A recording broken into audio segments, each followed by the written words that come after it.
Good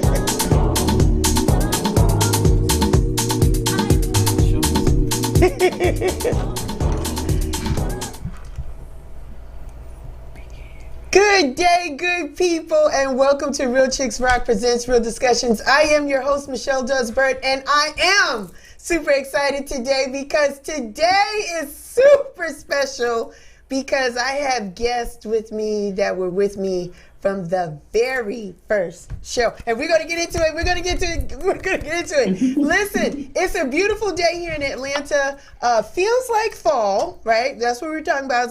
It's changing of seasons. We're not really ready for that yet. But it's coming. It's here. It's happening. So fall in the air. We're pulling out little jackets and sweaters and things of that nature. So the seasons are changing. So that's just to let you know what's going on. I want to welcome all of our new listeners. Thank you so much for taking time, for checking us out. And the ones that keep following and listening to us week after week, we appreciate you. For the newbies, let me tell you what Real Chicks Rock is all about. It's all about creatively collaborating and connecting to raise awareness by regarding issues that impact women, and we do it by way of community service, engagement, public speaking, mentoring, our workshops, and the arts. And we have been doing this thing right here, 7 years.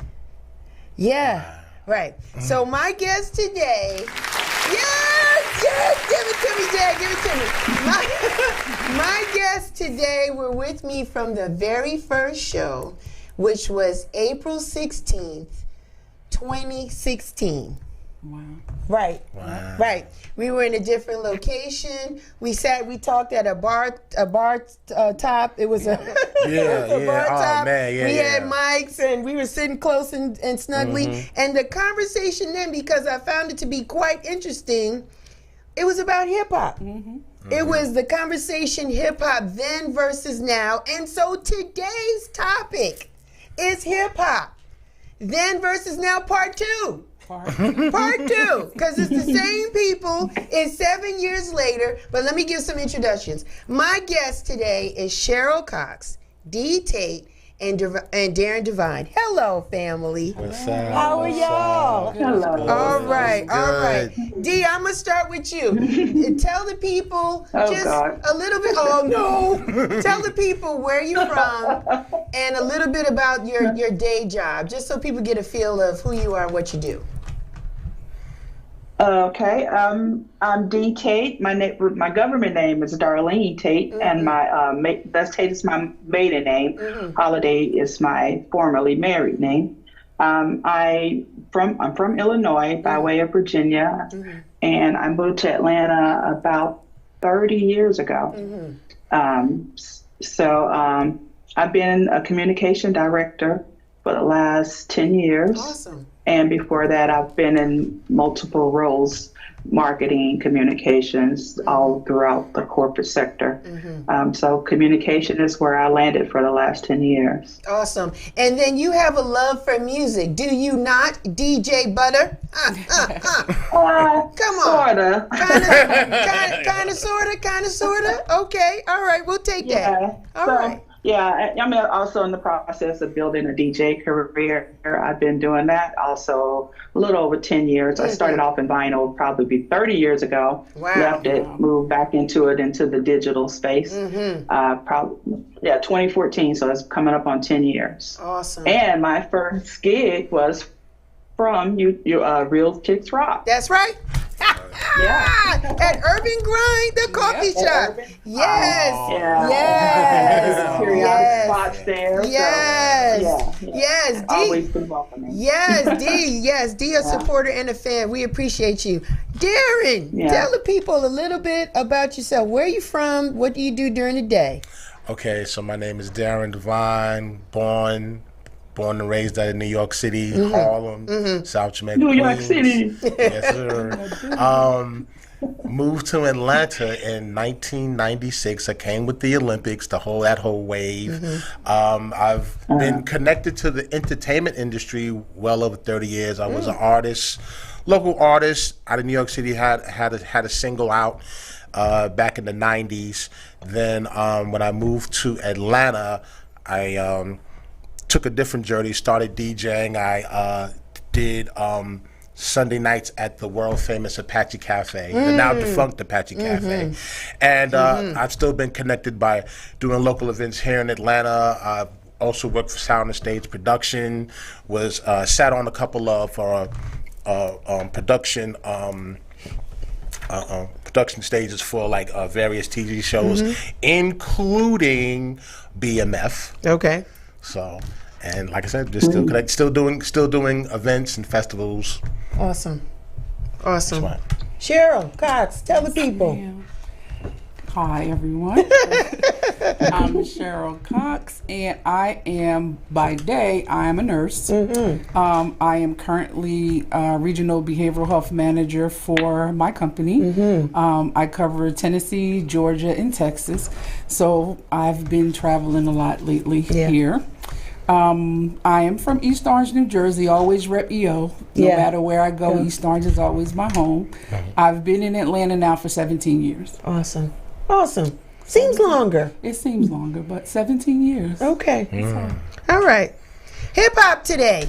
What is it? What's your viewpoint? I'm gonna start with you, Darren. First of all, I don't even know how many people are in that space of hip hop. I think there's a whole nother conversation, hip hop versus rap. That's a whole nother total thing. But give us your viewpoint on where you see that genre of music today.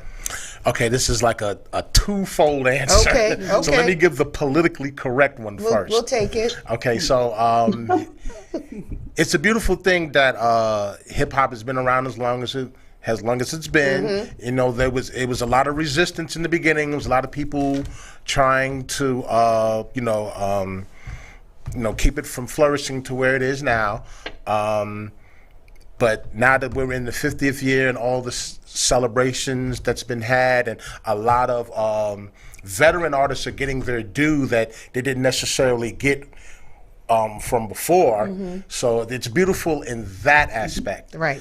The hard critique answer is that we just wish that commercial mainstream would have more of a balance of what it was then as compared to now, because it's just one form of rap that's being created. Like, it was already hypersexualized and violent and everything like when it came out, since its inception. But now it's just kind of like, I guess because we're older now and we've all we're not in that space that we was, and now we're seeing that people are still trying to hold that space. It's a little overkill. It's a little crazy. Good point. Good point. I don't know if it was over-sexualized then. Let me ask you, Cheryl, do you think it was? What's your viewpoint? No, I don't think it was over-sexualized. I think, the only people we had doing it at that time might have been Little Kim and Foxy Brown. Might have been, right. It started in that era. Yeah, right. But they weren't nowhere near as sexual as these women are today. Right. Now, I'm not knocking them because this is a whole different time. Yeah. These are different group of people. Yeah.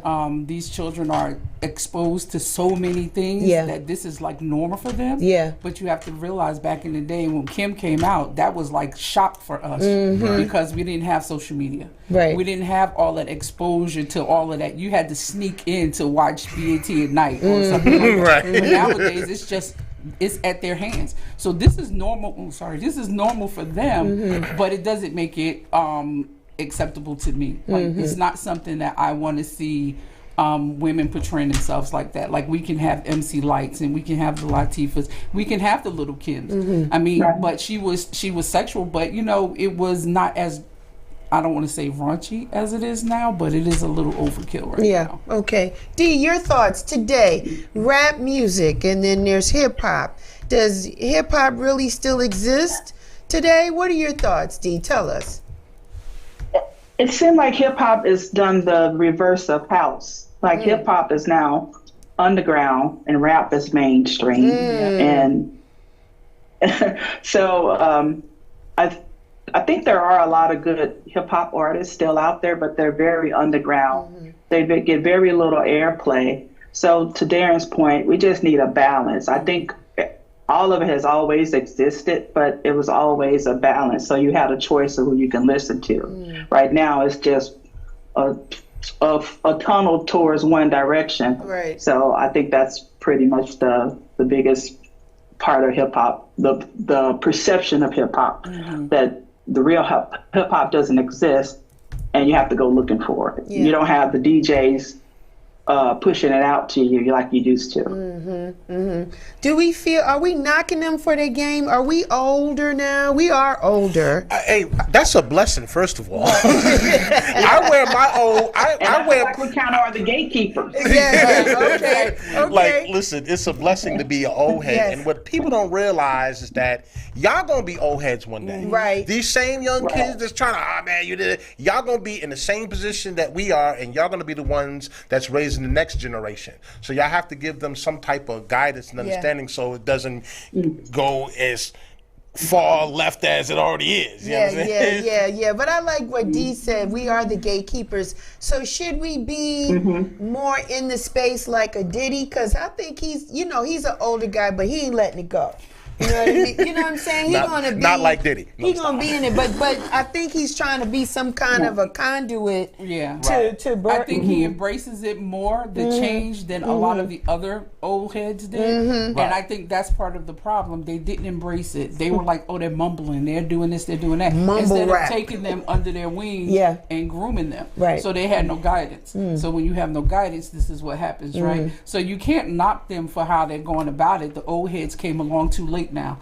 And case in point, like the BET Awards, when they gave the award to Marley Marl. This is in Atlanta. Nobody really clapped. Nobody knew, right? I saw they that. had no idea who he was. Word. Swiss Beats had to actually get people, hey, y'all stand up, get this man. Because he said he was the founder of sampling beats. Right, but that's the problem. Right. Marley Marl they should know who Marley Marl is, that he should have been able to embrace this younger generation, right? You can't run from it because it's not going to change. Yeah. They're going to continue to do what they do to make money, right? But as an old head, they should know who Marley Marl is because he injected himself into what they were doing. Right. And the old heads did not do that. I think it started with the Migos and others that came after it that says, if I don't want to spit 15 or 16 bars, I don't have to. Right. And I don't have to pay homage to those that went before me. Y'all did what y'all did, we doing what we doing, and that's what it is.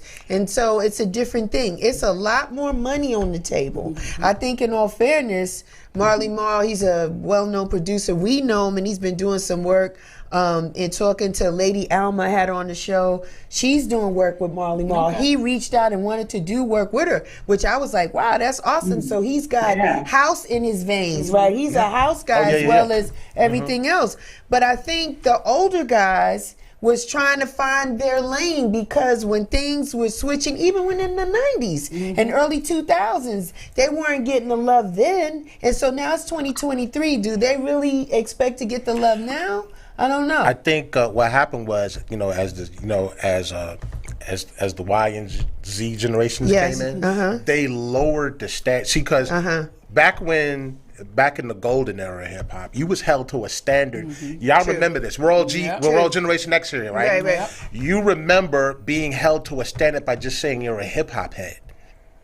In other words, if you said you was a hip hop head, the question would be like, who's your favorite MCs? Yeah. And you would have to name those MCs of that time, the KRS ones, Big Daddy Kane, Nas's, and all of that. Now it's like, right. Now it's just like anybody. Oh, so and so is I'm a hip hop head, and so is my favorite. And you're looking like, huh? Who? What? Yeah. So like the bar has been lowered. It has. So far as like you said, it's like people feel like they don't want to feel a hot 16 because they get with these record labels. These record labels push, their statuses through the roof, to whereas they're going to get these sales and they're going to get these likes and streams or whatever, just on the strength, and people are building their fan base through that as opposed to their actual talent and lyricism. But that's their outlet. Our outlet was mixtapes, right? Right. The first time I heard Dipset was because my son had a mixtape, and I was like, "Wow, let me listen to that." It was dope. Like you had Cameron, that was young Kanye, West Jules Santana, and all of them. So that's how I heard about Dipset. They weren't commercial, but that's how you got it. You got it underground. Their outlet is media. They have the access to everything. And they have access globally now because of streamings and TikToks and stuff like that. So that's their outlet. It's just a matter of how do you go back to what hip hop was. Yeah, it's the outlet is digital, and even before we got digital, and I'm coming to you, D, in a second. Before we even got there, we had reality TV, right? So a lot of people got on this thing called reality TV, and like it or not, I am going to tip my hat to Cardi B, in the sense that she took that platform and said, I don't really want to be on this for long term, but I'm going to secure the bag. Right. Whatever they give me, and I'm going to take this money and get with people that can write for me or help me to write, and I'm going to do this, right? So she already had I hate to say it, or maybe it's really not hate to say it, she already knew how to perform in front of people, right? Because of her being a dancer. So she's like, I'm going to take that and change my whole game around. And so now she's a machine that people want to get with, blah, blah, blah, blah, blah. D, I want to ask you, does the new generation, in your opinion, owe homage to like a Marley Marl or a KRS-One, or they don't even know who Crash Crew is or Grandmaster Caz? I don't even want to go that far. Yeah, right. They don't even know that far. I'm gonna stop it at Marley Marl. Some of them don't even know who Lauryn Hill is. Yeah. So what do you think, D? Yeah. Right. Yeah. Well, side point to that, I think it is changing. I of course work in a lot of social media, so I see an influx of young kids that's like in 90s rap or 90s hip hop. And you have reaction channels, listen to the hip hop song and whoa, and they're getting excited about the wordplay, you know, and all the nuances that hip hop does. So I think it would change it a little bit, but it's hard to say that we owe homage, that they owe homage, because when we came out, I remember us kind of some of us saying the same thing about that was our parents' music, but it was also sprinkled with a little respect, you know. And I think that's with them. It's just like, oh, forget y'all done, y'all washed up. It was never like that. You know, it comes back to balance. I think they're one way or this way. Exactly. Yeah, you know. I got you. And I think what we did, I think what the artists did, though, to pay homage to our parents, the sampling really took off. Right? Because then now they're sampling James Brown beats, right? Stuff that we listened to. Isley Brothers, Steely Dan, Peg, right? The whole thing. FM, right? Joni Mitchell, stuff that we heard our parents listen to. They had enough creativity to say, yo, that was a deaf beat, or, you know, and figured it out. And now it's getting resampled again, right? So in the sense that somebody like Busta, who I felt kept the conduit open, right? He did. And then, you know, Coi Leray does the song, and now he's on the remix, you know, blah, blah, blah. And it's hot, you know what I mean? So he's getting it. It's kind of crazy where, you know what I'm saying, we, like, you know, the rappers out there was sampling Jackson 5. But now the rappers, they're just sampling Jay-Z. They're not going to Jackson 5. Going that far. Or they don't even realize. They go maybe as far as Mary J, and Mary got it from Roy. Right. And it's like, but that's where they're trying to really block the education and history. And that's not just hip hop. That is a problem across the board. You see, you got a governor in Florida trying to take out Black history in the whole state of Florida. Like, how do you do that? You know what I mean? Like, you know, like that's like trying to say, like, oh yeah, y'all were here, but y'all didn't contribute to America. Same thing. Let's try to erase it. I want to piggyback off of Dee's point about the 90s. Because I do get out, not as much as I used to. I'm slowing down, y'all. I'm slowing down. Don't look at me. I know you can't see it, D, but Cheryl's giving me the side eye here. But I don't go out to every single thing I don't. I'm a little bit more selective. But I do go to spaces that isn't always house. Clutch your pearls, I know. And they do play the R&B, 90s, and it is kids that are younger than me, I'm old enough to be their mom, that are really knowing the words and liking it and enjoying it. So I ask you, panel, was 90s hip-hop the best era? What say you, Cheryl? Was it good? Was it the best, the 90s? Yeah, I think so. I think so. Why so? What? Because we have Nas. My favorite rapper of all time is AZ. I heard that word. AZ is underground. Underrated And too. underrated, Yes, but he I is. love AZ. Yeah. He had the Talib qualities. I'm a conscious rap Yeah, person. I hear you. That's where all of that Common. came from. Common. I wasn't a Common fan like that so much, but it definitely was Nas, the AZs, Poor Righteous Teachers, you know, Brand Nubian. Those that was my crew. That that conscious music. Black Star. Yeah. Talib Kweli. Yeah. I mean, come on, Prodigy. Yeah, so May he rest in 90s peace. was probably some of the best rap. And I think because by the time that came around, there was a perfection to it. Like they perfected it instead of just the hip hop, the hippie, right? Yeah. They came with something else. They came with the sword. you know, KRS came with the bridges over. You know, everything else came differently. So there's always a blueprint, right? It's always a blueprint. So here's the 70s where you got Sugar Hill Gang and not Kumo D, but Melly Mall and them, and they coming along, right? So now you have this next group of people who perfect it. Can you say that the music now is perfected from what we were doing before? I can't say yes to that. I can't say. I'm gonna take the fifth on that, Darren. What say you? Here's the thing. Here's the thing. In the okay, so I like to break it down in generations. So the first generations were, of course, like you say, the Kumo D's and Funky 4 Plus, Funky 4 Plus One More, Sugar Hill Gang, Sequence. Ring ding right. dong. Ding ding ding dong. Angie Spoonie, B. Angie Stone. Spoonie G. Yes. What's my man with suit that had the joint Super Sperm back in the day? Wow. Now you're talking dirty. Okay. Yeah, okay, but now the 90s come along, that second generation. 90s come along, it was still developing. We were still trying to, because like I said, we were held to standards. Now, being in the circle back in the days, all the top producers from back then, whether it was Molly Marl, whether it was Pete Rock, whether it was Large Professor, whether it was DJ Premier, whether it was the DJ Beat Miners, there was like this thing, they had like a competition because like they would always release a lot of the hip hop albums during the summer. They had a competition of who would have the top album in the summer, because the summertime, that's where everybody was out. They had their car systems. You heard it, playing out people's windows and stuff like that. So there was a standard like, yo, I'm going to have the top album this year, where that pressure is just not there in this day and time. People just put it out and people just accept it for what it is. It's like, hey, everybody, you hear rave reviews of every artist that comes out.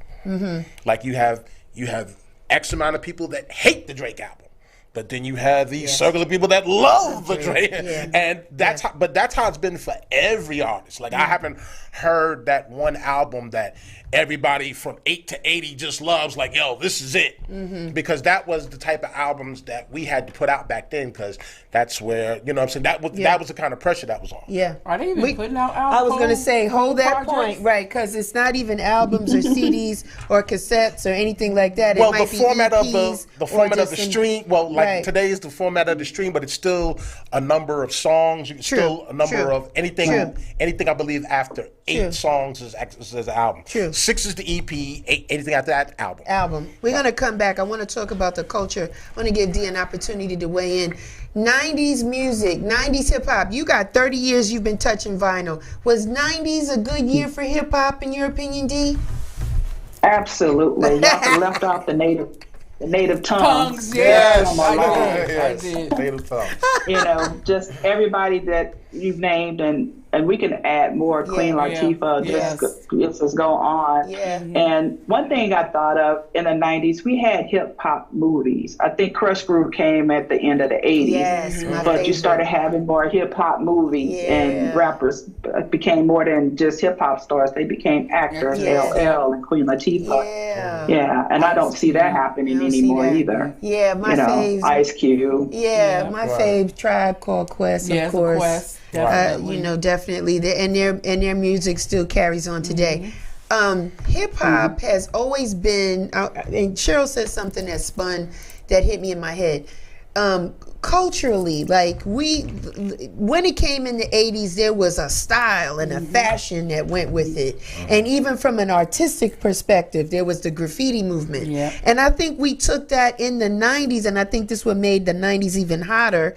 They took all of that creativity and became entrepreneurs, right? Yes. So you have FUBU and Fat Farm and Carl Kanai. So now we look a certain way globally, everybody, and we rapping and we writing, and it's like people making bags today.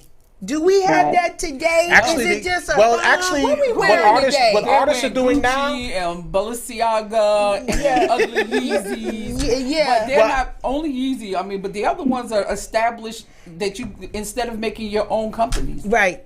Yeah, well, the one thing that artists do is they have merchandising, because a lot of them had to go to merchandising because they was getting totally screwed out of these 360 deals, where a lot of these labels, not only were they taking your publishing, they was getting into your concert sales. Some of them would even want X amount of your merchandising. So the good thing about when we was getting into fashion back then, that kind of triggered into an artist having his own personal license. That's where Yeezy came in with his sneaker deal. That's where Jay-Z came in with their sneaker deal. And who was another one? Pharrell. Pharrell had a sneaker that was out because he was pushing skateboard culture and all that. Yeah, Lil Wayne was too. Lil Wayne was too, yeah. Lil Wayne was too. I don't think he got his own sneaker, but... No, but he's pushing the skateboard culture. Right. Some of that stuff. They were wearing Vans and... and that type of stuff. Right. So I will say this, though. They may or may not have learned it from the older heads. They are getting these lucrative deals, or they're controlling their music, how their money comes to them. You know, versus when we came up, so many times they didn't even own the rights. They're still trying to get their masters now. Some of them. Well, that's the difference. This generation knows how to get the money. They definitely know how to get the money, because they become millionaires overnight. Like, how can I get on that drink? Well, I can write a rap, but I don't know how much it's going to sell. The internet has a lot to do with that. We needed the internet back then. Yeah. You know, we probably have our stars on the Walk of Fame. You know, you be Oprah status. Thank you very much. But yeah, that's the big difference now, where the internet is. You can just control, like, you don't have to go to a major label. The major labels are still trying to have a strong hold on the industry. They're the ones that implemented this whole stream thing, where even the percentage of it is like 3/4 of a penny. You can't even get a penny per unit, or you know what I'm saying, or per video that's watched. Right. So yeah, there's no money in that. But you could control your own destiny and have your own particular fan base and just work them, and you can be good. I mean, a lot of them come from TikTok. Look at Sexy Red. Look at Glorilla. Now, I do have to admit, I like Glorilla. Okay. I like Glorilla. Okay. But those people are coming from TikToks and internet and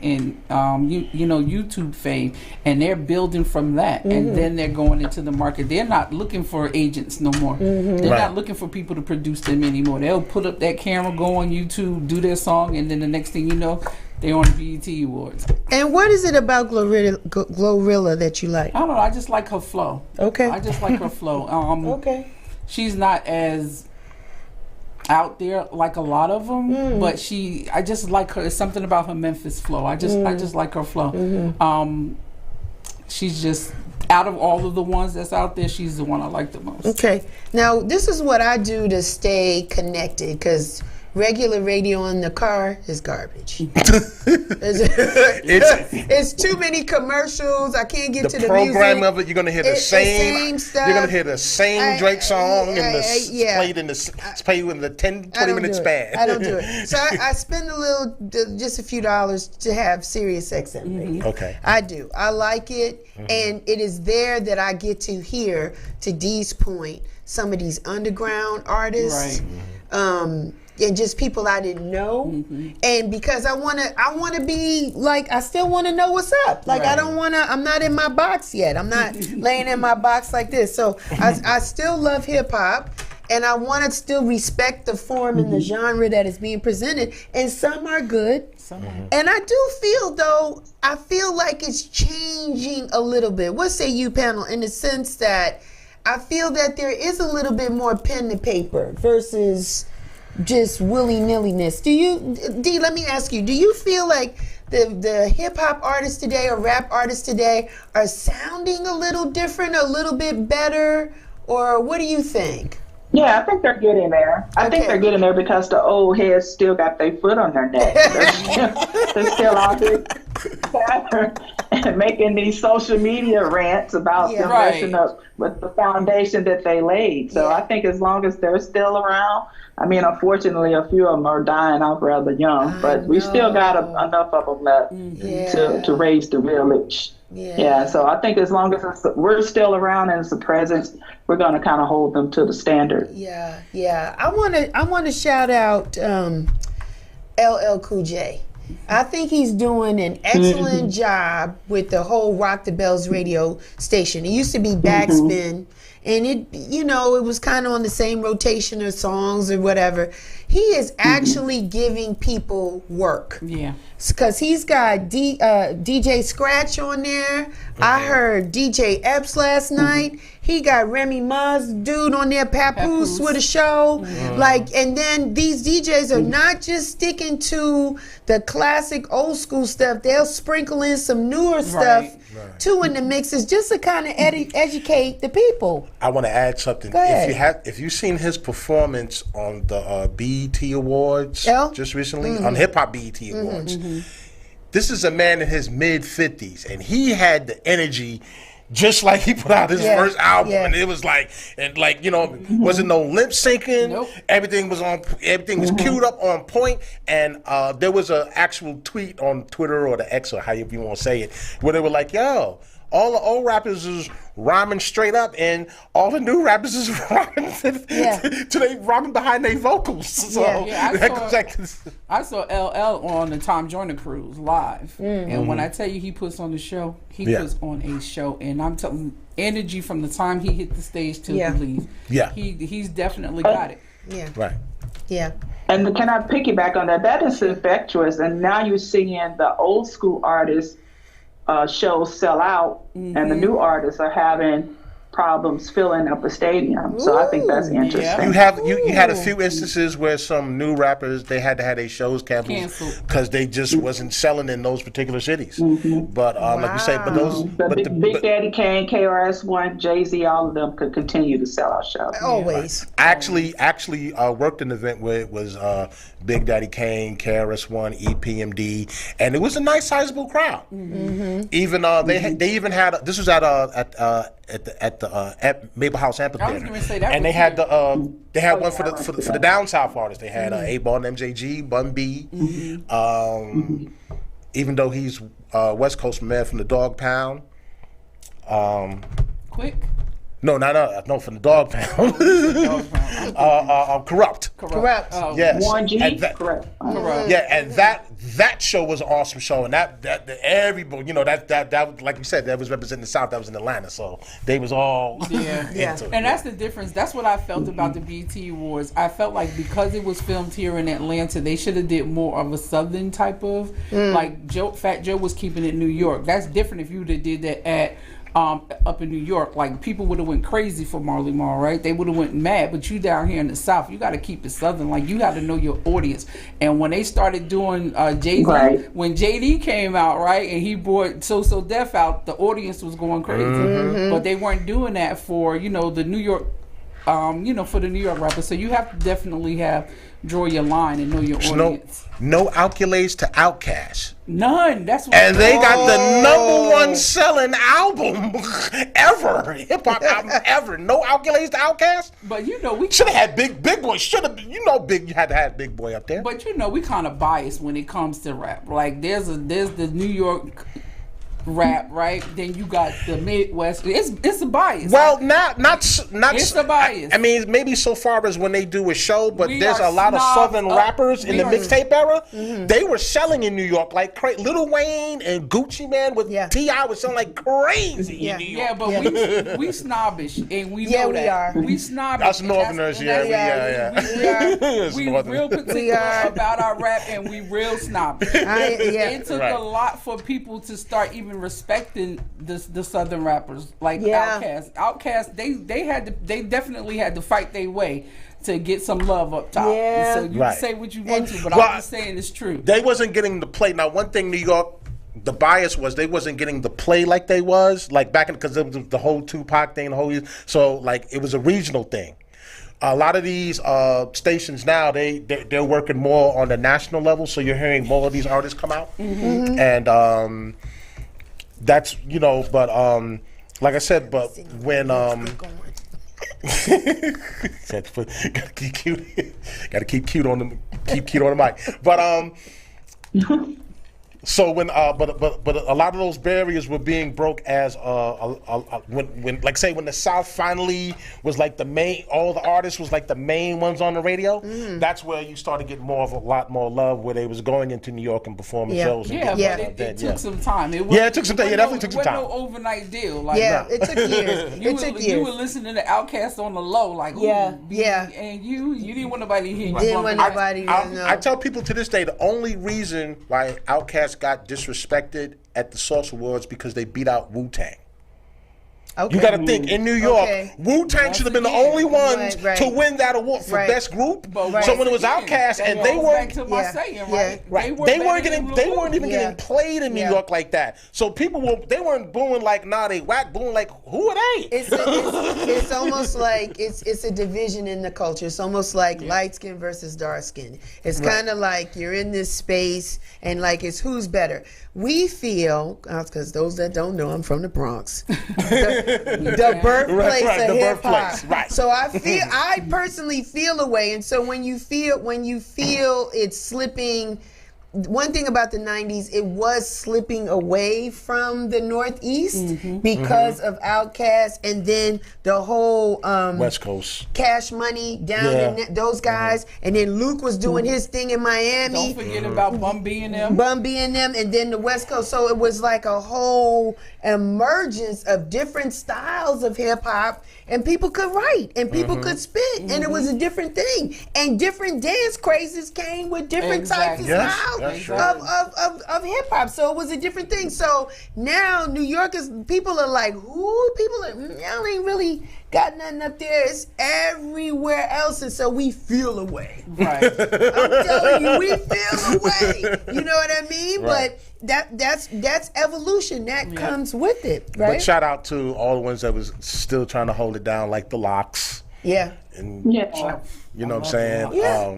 Joey Badass, and all the underground. And groups. Jadakiss, like people that are just like phenomenal, like that are still doing it. Yeah. Kiss is a beast on the mic. I know he's absolutely. Versus helped research. I think Versus the pandemic helped to resuscitate some careers. Yes. Right, because that did. Versus was awesome. Versus was like the springboard. Yes, because it helped. Because people that wasn't getting work was getting some work. Right. You know, because it was like Swiss Beats for that creativity. Because it was like, and it was like they were in our minds. Because it was like we would want to see this person versus that person. So the matchup was pretty good. It was really good in that sense. So that's a good thing. I want to ask, do you have any favorite artists today?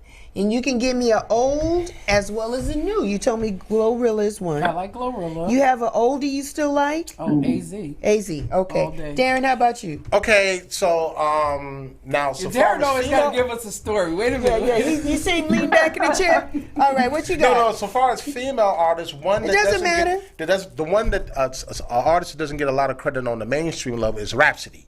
And Rhapsody is one of those ones I feel that should get more exposure. She doesn't get all freakish in her lyrics and all of that. Right. So she should get she should definitely get some more exposure. I like Kendrick. Kendrick's holding down. Kendrick too. Kendrick, you know what I'm saying? I do.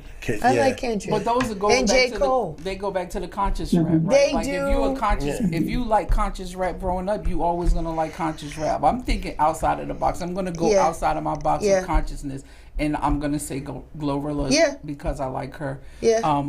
But consciously, you have Rhapsody. There's this chick out of New York too that's really nice.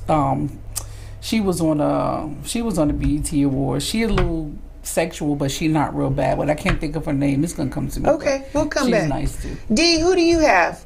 Old and new. Oh, it used to be Jay-Z, so I would say Jay-Z prior to the Black Album. The Black Album are going back. And Coast Contra, probably new. Yeah. Yeah, they're good. They're kind of a Busta Rhymes type flow. Yeah, yeah. And how do you listen to your music? Are you listening through Mixcloud, mixtapes? How do you find out who's who? How are you getting your music? I don't listen to the radio. To be honest, most of my music is 99% house. Got you. Right now. Okay, I got you. Okay. Yeah, because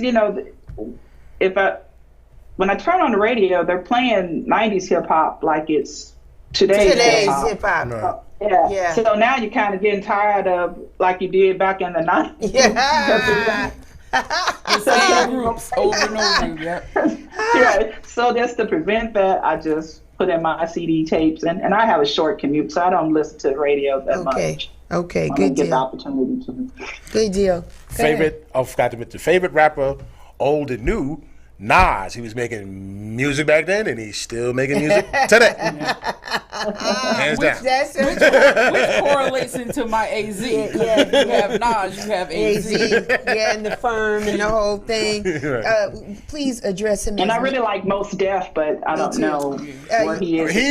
Yaslin Bay thing. I like to see. I would like to see more exposure of Mos Def. I like the old Mos Def. I don't know where Yasin Bey is headed today. I'm not familiar with none of. Cause they did release a current album. With Talib. Black Star. They released a current album. There's a little did. controversy behind that. We won't get into that. But I haven't heard any of that new stuff. That current stuff. And if you're gonna address Nas, address him as Nasir Jones. That bag is so heavy now. You have to give his full name Yeah, and his full props. He's catching up to Jay-Z. He's going billionaire status. So I am not shy of my age. Darren made the point about getting older. I'm proud of it. I am a 56-year-old woman. I think I'm a baby boomer. I'm not an extra. I don't know. But needless to say, hip-hop has been around for 50 years. Did we ever think it would make it this far? Cheryl, what say you? You thought it was going to make it 50 years? I didn't think about it because it was just music to me. Gotcha. And there's an evolution to music, right? Mm-hmm. And it's an evolution. I mean, hip hop, the actual, what was it, MCing, breakdancing, graffiti, that doesn't exist anymore. No. That doesn't exist anymore. It's not as prevalent. Not in the like U.S. The Asian population has taken the whole b-boy, Adidas, fat shoelaces, jumpsuit, Kangos, Gazelles, and breakdancing to a whole nother. They've just taken it over. So in that regard, it doesn't exist anymore. I used to have this one guy I used to go to school with. He was a graffiti artist, and he would go overseas and come back to school because he's teaching them how to sparkle on the walls, and they break dancing and stuff. But that portion of it is not here anymore. It's just, to me, it's like it's somebody said it the other day, it's rap pop. Wow. They said it's rap pop. It been that. That's watered down. That's so watered down. It's rap pop. Ooh, that's so watered down. Because you think about who's buying rap music today. My son's not. Yeah, and then who wants to? You don't have to buy it because it's streaming everywhere for free. TikTok dances, everything. It's pop. It's more pop than it is hip hop. And how about breakdancing going to be in the Olympics? I'll pause that right there. That was I'm gonna pause that right there. I want to ask. When are they having that? The next Olympics? 24 okay. I want to see that. I want to see that. I'm going to be full spectator. I want to see that too. I want to see that too, and trying to raise money to support that. But Crazy Legs is from Rocksteady Crew. He's been on Instagram trying to do that. Right. Did you ever think hip hop would make it this far, Darren? What do you say? Yeah, every genre of music, whether it's rock and roll, whether it's R&B, whether it's jazz, it has its it has its staying. It has a staying power, and hip hop is just one of those that's crossed the threshold. You know what I'm saying? It's here. It's still here for the moment. It's still the highest selling genre. On the charts and all that. If you're into that, just hopefully, it can preserve. It can stay some type of balance to where it can stay around for however long it's going to be. Right. But every genre has its. Gotcha. Has its peak. Well, yeah. And, to the fact that we said this earlier, I think Dee mentioned it, when hip-hop came out, my mother was like, what is that garbage? Because she grew up with the doo-wops singing on the corner, doo-wah, doo-wah. And then there was Motown. And they, too, might have thought that was going to last forever, and it did not. And hip-hop is still here. Ain't nobody doo-wopping. Now, they'll do some a cappella singing, which is cool. That's the closest you might get. But nobody's doo-wopping. My grandmother listened to Andy Williams and Lawrence. Nobody's Lounge acts are in Vegas and barely that. And you got Michael Bublé who tried to resurrect that whole Frank Sinatra vibe and the Rat Pack sound. It has this. Hip hop is still here, right? And we call it hip hop. It's rap. It's rap. It's rap, but it's still here. It's still here. D-Tay, did you think that hip hop would make it this far? 50 years. What's your thoughts? Yeah, I think I probably did because I started seeing hip hop lyrics recited like poetry. Once it kind of got ingrained in commercials and all of that stuff, I knew once it started tapping into commercially, I knew it probably was going to stay around. Yeah. And could Sprite like give black communities some money already? Because they had the commercials back in the day. Really have taken the culture and hip hop and put it in your face like Sprite is the drink for black folks. Like that's all we drinking. I haven't drink soda, but a lot of these commercials were using black sheep beats. Yeah. You get with this, you can do that. All that. They definitely knocked 7-Up out the box. If anybody remember that, ask moms and pops about 7-Up was that drink. Then all of a sudden, Sprite was like, woo. Put it there and drink it all up. Right. Yeah, that was the Uncola. That was that. I want to get. Pepsi did something similar before our time. They started marketing directly to the black community. That's how they became so prevalent. Yeah, the Michael Jackson video. Yeah, because we all started drinking. No, even back in the 50s, way before us. Way before us. Yeah. Yes, that is way before us. Yeah, because, you said 50s. I'm not there. Yeah.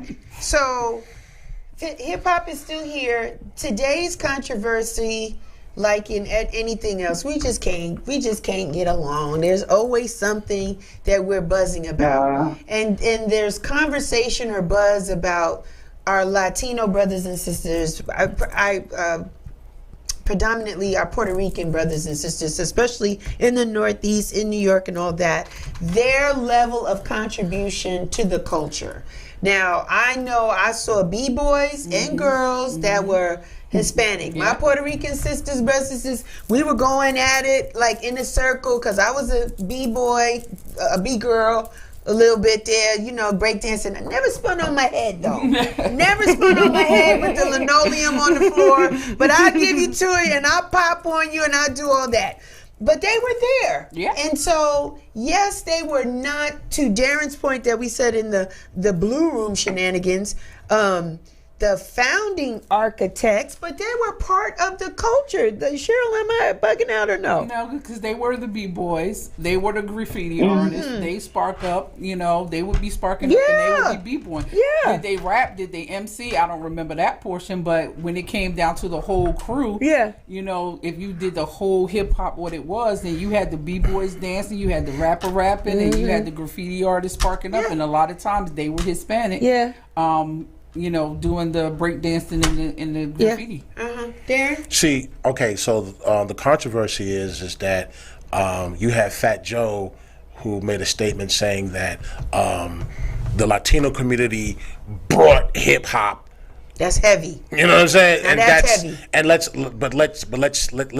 stand corrected. The origin of hip hop goes back to the doo-wop because they were rapping back then. If you want to look at the breakdancing, if you look at the 30s and the 40s, they was doing when they was doing the Charleston dances and all that. That was similar to what the breakdancing is. So there should be no argument so far as, you know, foundation Black Americans being the root, being the origin of it. You know what I'm saying?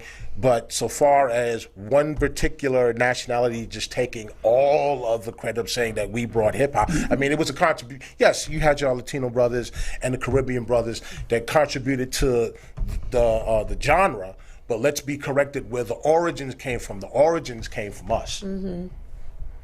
Okay. D, what are your thoughts? Look, I'm from the Midwest, so you guys are the expert on that. I'm from St. Louis. But I will say when I thought about b-boys and graffiti and stuff, I did think about the Puerto Rican community as well. Yeah. So I knew that they were included. Yeah. It's been so bad. Like you have the brother Tariq Nasheed. He has a whole documentary on it where he got Grandmaster Cash. He got the sister Shah Rock saying that just putting in their input. They're just saying that no, it wasn't solely the Latinos or the Caribbeans that started hip hop. Right. It's sort of like I said, the controversies where they're just trying to exclude the foundational Black Americans from having the origin, creating the origins of it. But that's the only argument. It's a melting pot. Everybody contributed to it in their own way and fashion. Like it was just more, I guess the Puerto Rican community saw it their way because they were breakdancing and sparking. We saw it our way because we was rapping and DJing. So everybody contributed to it in that sense. Up in New York, it was like Bronx, Brooklyn, Queens, all of that. Everybody contributed to it. So everybody leaned in on it. I'm gonna say this because I am from Bronx River.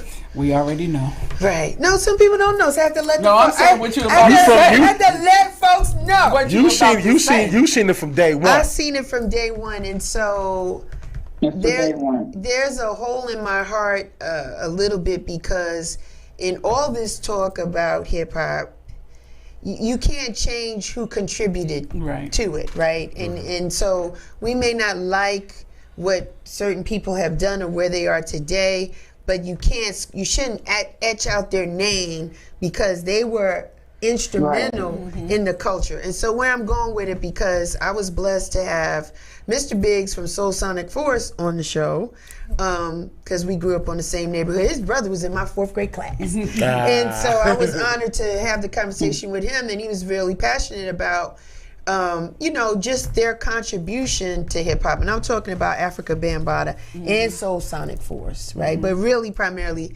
Africa Bambaataa. And Darren, you're absolutely correct. I saw hip hop in its early inception. I saw it when people were hungry, running extension cords from their apartment. Bam used to run it from his apartment to the back of the center to spin records, and this is beats, and this is Jimmy Castro Just Begun. Like the stuff we hear on commercials today, to Dee's point, I heard that raw. And we're kids, and we're like, what is this? And it was an energy, and it was a vibe, and it was a whole thing. And so I am bougie and biased because I feel like it was birthed in my space and during my time. And so, but in all good things, there's evolution, right? There's room for everybody to enjoy this. It would be selfish of us to think it's just a New York City thing or just a Bronx thing. It's a everybody's thing. Exactly. It's global. It's a global movement, and just take honor in the fact that you remember where you were when you first heard that first joint that was like, oh my God, what is this? And you remember, and you fell in love. You remember the day that you fell in love with hip hop, basically, right? And it stays with you forever. I ask you, panel, where do you see, or where would you like to see hip hop go? I'm gonna start with you, Darren. Where would you like to see hip hop go? Now that we talked about the then and the now, there's some artists today that have our attention. It's not 100% trash. No, it's not what we're used to, but we're adapting, right? We're adjusting. You got some flow, they spitting some lyrics, they securing the bag. It's a different time. What would you like to see hip hop evolve to? I mean, where it is now, where everybody's benefiting from it, and it stems into other areas. Like, you don't even necessarily have to be a rapper anymore to benefit from hip hop. Like, you know, people doing the podcast. They're doing these. What they call like yoga. They're incorporating it into like yoga. Church Christian recitals. It's like hip hop's not going to go anywhere no time soon. Okay. I mean, so far as the status of it being on the radio, it seems like it's taking the same way jazz was. Jazz was like the format, and then it started. You know, and then all the genres just started. Then rock and roll just kind of came in, and kind of like had jazz more like in the background. So today, you still have the market. Jazz is not one of the leading markets, unfortunately, but it's still there. It's still there. Yeah, and it's and the newer generations are getting onto it, and they're embracing it. So as long as that happens, as long as the new generations are embracing it, it'll be here. It'll be here? Okay. Life repeats itself, right? There was a time where, like he said, jazz was in the forefront. No one was listening to it. And all of a sudden, there was an explosion of jazz. Like, everybody had jazz lounges. There was jazz after parties. There were jazz clubs everywhere. Now you don't see that anymore. Just like house music. I mean, us are being house heads, so we listen to house music all the time. But the explosion of house is coming back. Like, house is in the forefront now. You know, and I'm not going to say that it was Beyonce and Drake who brought it in the forefront. I'm going to say, you know, even back when Jennifer Hudson did that song with Terry Hunter. Terry Hunter. Yeah. Like, they started bringing it back into the forefront. Now you hear kids talking about house music now. I have some friends when I first moved here would never listen to house. I saw this chick at House in the Park. I said, "What you doing at House in the Park?"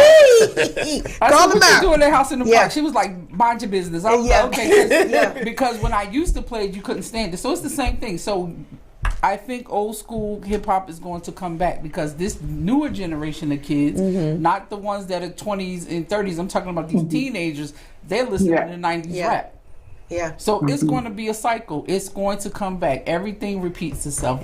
Life is just repeating over and over and over again. Yeah. And it's going to come back. Yeah. Dee, what do you think? Yeah, like my mom used to tell me when I came in out showing her a new dance, she's like, "Girl, that ain't new. We used to do that." So yeah, I would like, to Cheryl's point, I would like to kind of see it incorporate some of the old school, not necessarily sound, but the foundation, bringing back the DJ, being more musically in their productions and stuff, playing to a live band. I would like to see some of that. I think because a hip hop concert live is an amazing thing. Yeah. When you have a live band. That's awesome. It gives it a whole new feeling.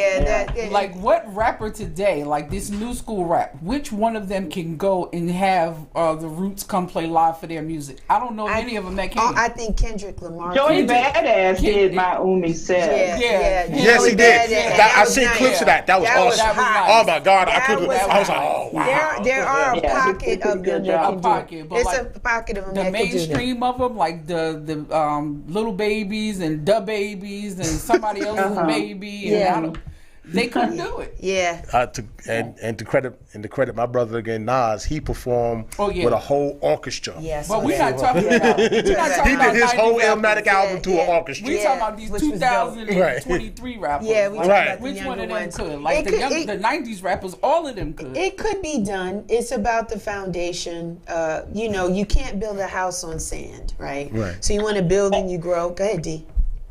And do you think maybe them taking music out of school is impacting this whole? Absolutely. Absolutely. Yeah, but then it's being brought in at a higher level. So then you have people like Little John Roberts. I had him on here on the show. Awesome drummer, had toured with Janet Jackson for over a decade. Now he's a teacher at Berkeley.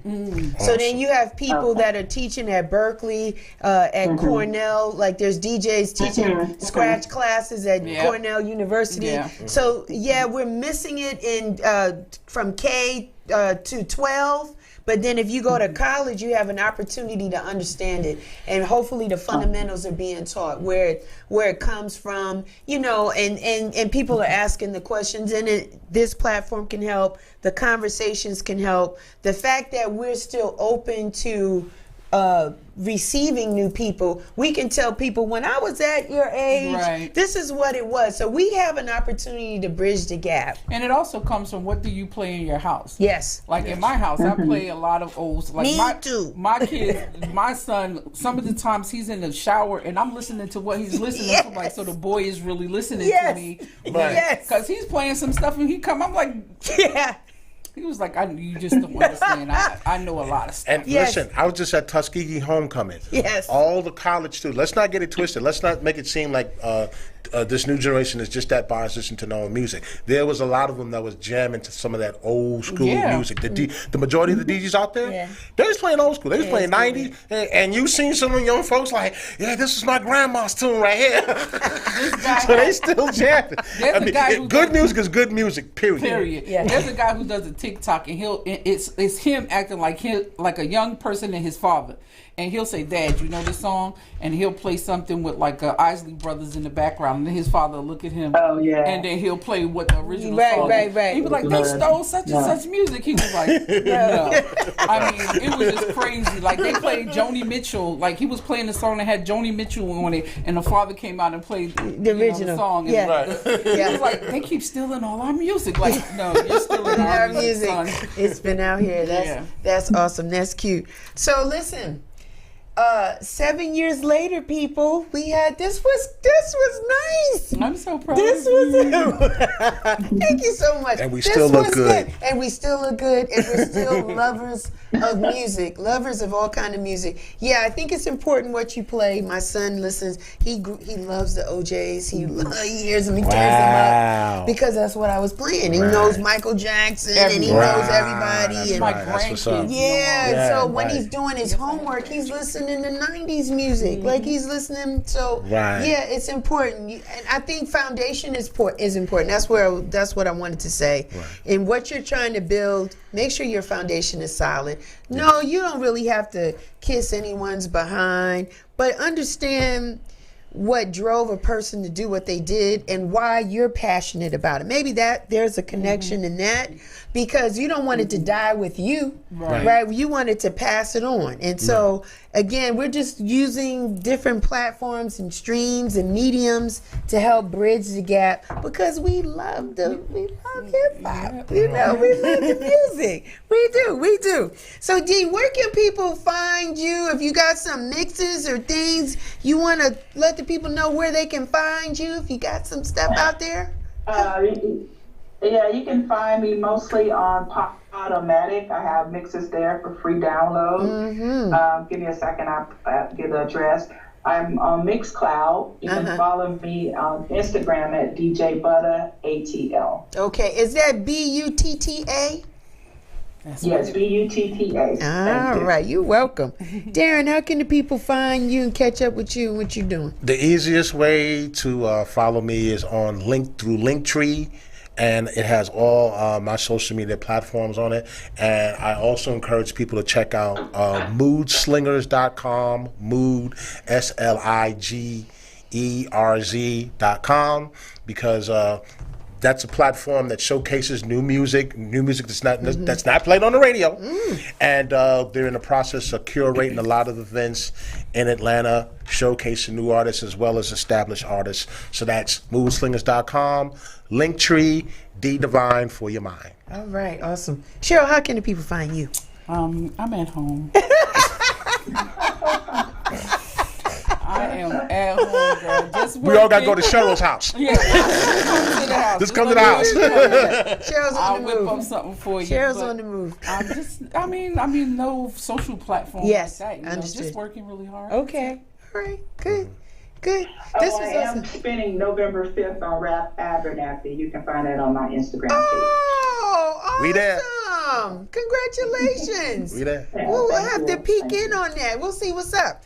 All right, this is my time. You people know what it is. This is Real Chicks Rock. I am everywhere. You can find me on Instagram. You can find me on formerly known as Twitter. It's X, right? Right. Check out the Facebook page.